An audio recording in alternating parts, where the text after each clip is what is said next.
Hi, my name is Rune and I'm the lead mechanical engineer in Blueye. Hi, my name is Borja and I'm the lead electronics engineer at Blueye. So we are currently at the Blueye office in Trondheim, and the reason why we're here is because we're going to show you the differences between two grippers that we currently support on the new platform X3. So one is the Reach Alpha from Blueprint Labs, and the other one is the Newton gripper from Blue Robotics. So we previously launched the new X3 platform in June, where we showcase the benefits of having 3 guest ports on the X3. So the idea is by having a smart plug, like we see over here, in this case this is a blind plug, we can detect what kind of payloads are connected in the X3. In this case, so we would detect the gripper, Newton gripper, and then in that case we would detect the Reach Alpha gripper. And it's as easy as just connecting directly to one of the ports. Any of the ports is compatible with both of the grippers, and in the app they will appear like connected to Blue Robotics or Reach Alpha, and it's out of the box. Once they are connected, power on the drone, connected with the app, we would be able to control the grippers right away. So in this case, we can open and close the Newton gripper by just like turning on the drone after being connected to the X3. We are chosen to offer 2 different options. We have the affordable Newton gripper and the more advanced Reach Alpha gripper.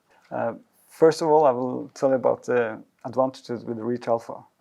The Reach Alpha has 2-axis control, meaning that you can grab or you can rotate the gripper. Also, the controller is analog and controls with a very fine pitch the speed of the gripper and the speed of the rotation. Yeah.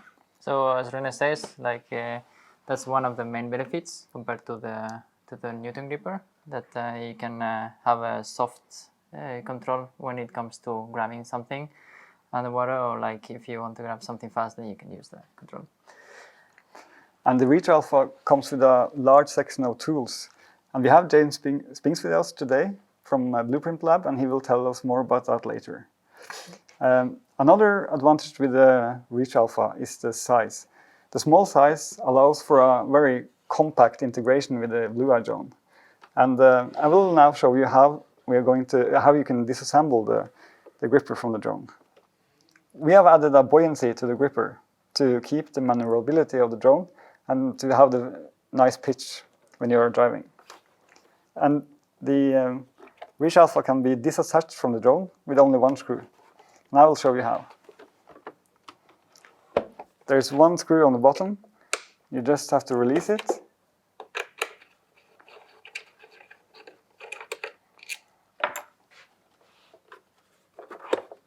And you just slide the gripper a little bit into the back and release the connector, like this. And in the end, you just attach a blind plug to the connector cable. And then you just put the cable into the drone, and the drone is ready for transportation or for a new dive without a gripper. Yeah. So now we have seen the benefits or the option of the Reach Alpha gripper. Now we're going to talk a bit on the Newton gripper. Newton gripper is a more affordable option. The same as the Reach Alpha, it has its own buoyancy. So both options are neutrally buoyant. So they don't need to be any further adjustments on ballast weight or so on. One of the differences that we have between Reach Alpha and Newton gripper is that it has only 1 degree of freedom. And so that means that we can only control the jaw, but in any case, we can always adjust the angle of the claw before the dive. So if we know what operation we're going to do, so we can always unscrew this screw over here slightly, and then move the gripper to the desired position, and then lock it back again. And then we're ready to dive. So the other option, the other thing about the Newton gripper is that it cannot be disattached or as well as the reach alpha. In that case, we would need to disattach the whole gripper from the guest port connector. But what we could do, if we want a drone that is a bit more compact for a different operation without having the hassle of removing the whole gripper, then we can remove the thumb screw over here, all the way out. Then taking out the gripper as well from the joint, and then put it all the way back. In that case, we can adjust it to the same position, like 180, and then put it back on again. And by screwing it this way, we get a more compact system that allows us to have a more like operational dive without the gripper being in between the whole line. Yeah. So thanks for following along. This was the introduction event of both grippers that we support for the X3 and Blueye.